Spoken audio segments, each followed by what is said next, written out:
Hello and welcome back to another video. In today's episode we're going to be going through part 3 of 3 of my how to build a model airport series, and I'll be going through the parts on how to weather and perfectly detail your model airport. Hopefully you guys enjoy, and without further ado let's just get straight into the video. So the first thing you're going to need is some typical Elmer's craft glue. You also need a pair of scissors to cut the grass, then an airbrush, and you're also going to need an air compressor so that can run. Then you're going to need some sort of weathering powder, or ground up charcoal, that works as well, a sharpener, 2 number 2 pencils or more if you need them, and a roll of grass, which I got from Amazon quite a while back. And then you need some airbrush thinner, your black paint, and a metal or just a regular ruler. So when it comes to the grass, I'll see if I can still find a good link to leave it in the description. Same goes for the charcoal stuff, just because that isn't really easy to find. But yeah, that's what you're going to need to do this.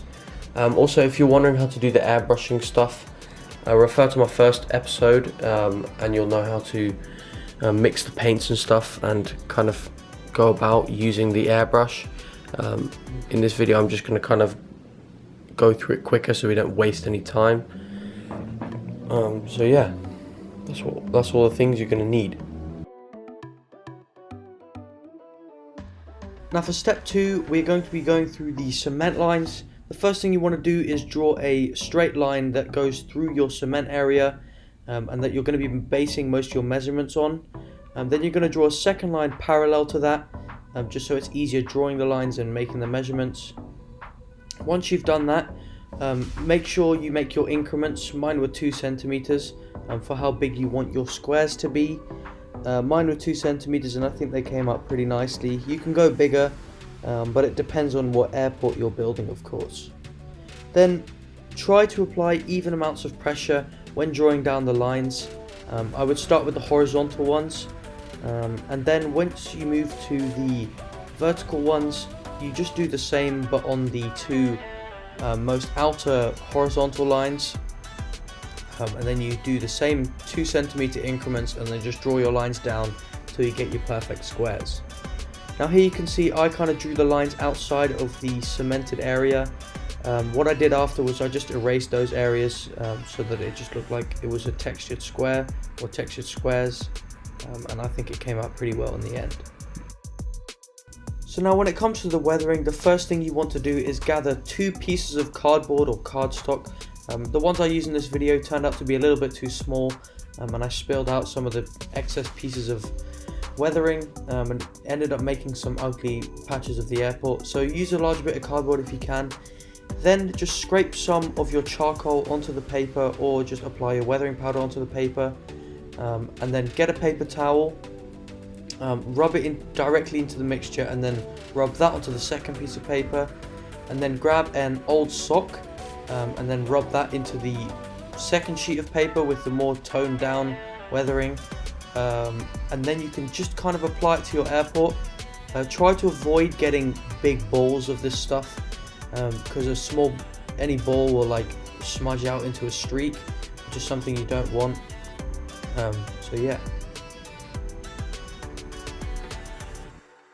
Now once you've smudged this all over your airport, you want to make sure it's all blended into one tone, i.e. just going back and smudging it all to make sure it looks the same.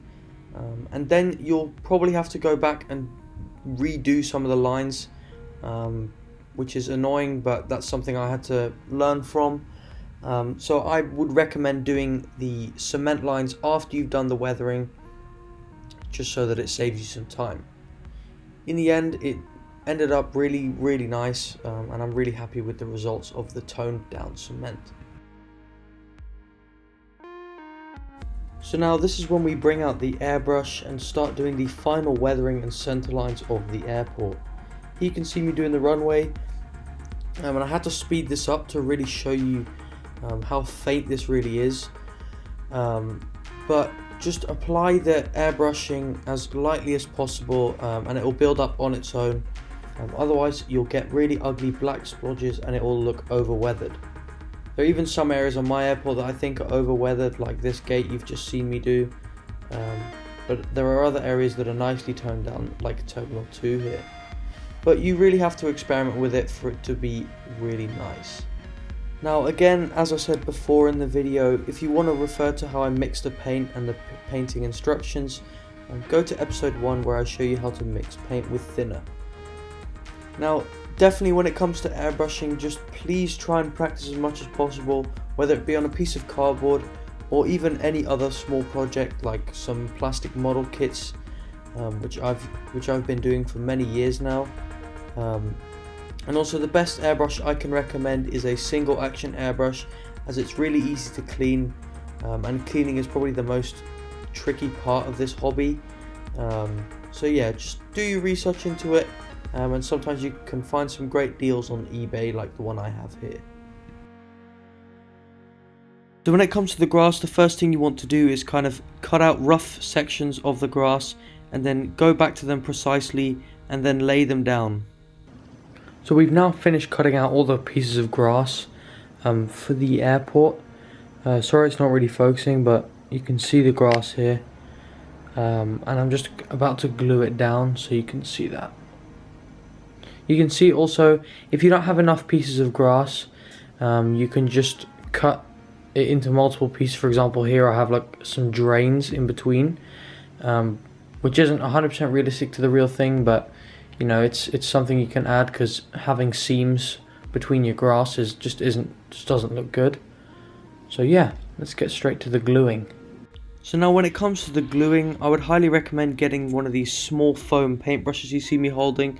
They're really easy for glue application, and I would just put your Elmer's glue in a pot and then you can just apply it to your pieces of grass. Now try to get an even coat, and less glue is actually more glue in this case, because you don't want it to seep out and ruin the finish of your airport. Once you've finished gluing them down, I highly recommend putting a stack of books on top of the grass, just so that no air bubbles and no seams begin to develop. And also sometimes the glue dries, it'll kind of shift the grass about, so putting a book on there for like 20 minutes is really going to help.